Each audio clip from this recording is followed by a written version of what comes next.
నెల రోజుల వ్యవధిలో 2 చార్టర్డ్ విమానాలు కుప్పకూలడంతో డీజీసీఏ అప్రమత్తమైంది. నాన్ షెడ్యూల్డ్ ఆపరేటర్స్ ప్రతినిధులతో ప్రత్యేకంగా సమావేశమైంది. భద్రతకు ప్రాధాన్యం ఇవ్వాలని స్పష్టం చేసింది. ఈ సందర్భంగా ఎయిర్లైన్స్కు మార్గదర్శకాలు జారీ చేసింది. అలాగే పవార్ ప్రయాణించిన విఎస్ఆర్ వెంచర్స్కు చెందిన 4 విమానాలపై నిషేధం విధించింది.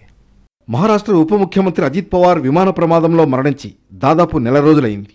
ఇంతలోనే మరో ప్రమాదం జరిగింది. జార్ఖండ్లో ఎయిర్ అంబులెన్స్ కూలిపోయింది. దీంతో directorate general of civil aviation DGCA అప్రమత్తమైంది. విమానయాన సంస్థల ప్రతినిధులతో ఉన్నత స్థాయి సమావేశం జరిగింది. అందులో పలు కీలక నిర్ణయాలు తీసుకున్నారు.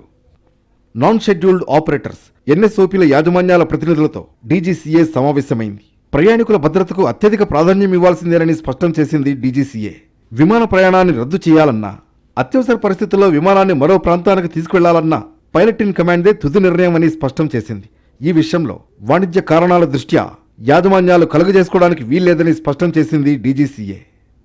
విమానయాన సంస్థలకు కొత్త మార్గదర్శకాలు సైతం జారీ చేసింది డీజీసీఏ. విమానాల భద్రతకు సంబంధించిన అన్ని అంశాలను ఎన్ఎస్ఓపీ ఆపరేటర్లు తమ వెబ్సైట్లో స్పష్టంగా ప్రదర్శించాలని తెలిపింది. కాక్పిట్ వాయిస్ రికార్డర్కు క్రమం తప్పకుండా ఆడిట్ చేయించాలని తెలిపింది. ప్రమాణాలు పాటించకపోతే విమానయాన సంస్థల్లో ఉన్నత స్థాయిలో నాయకత్వమే బాధ్యత వహించాలని తెలిపింది. వాస్తవిక వాతావరణ పరిస్థితులను తెలుసుకునేందుకు అన్ని విమానాల్లో రియల్ టైం వెదర్ అప్డేట్ వ్యవస్థను అమర్చుకోవాలని స్పష్టం చేసింది. ఈ మేరకు ప్రమాదాల నివారణకు కొత్త మార్గదర్శకాలు జారీ చేసింది డీజీసీఏ. అజిత్ పవార్ విమానం ప్రమాదం పైన డీజీసీఏ చర్యలు చేపట్టింది.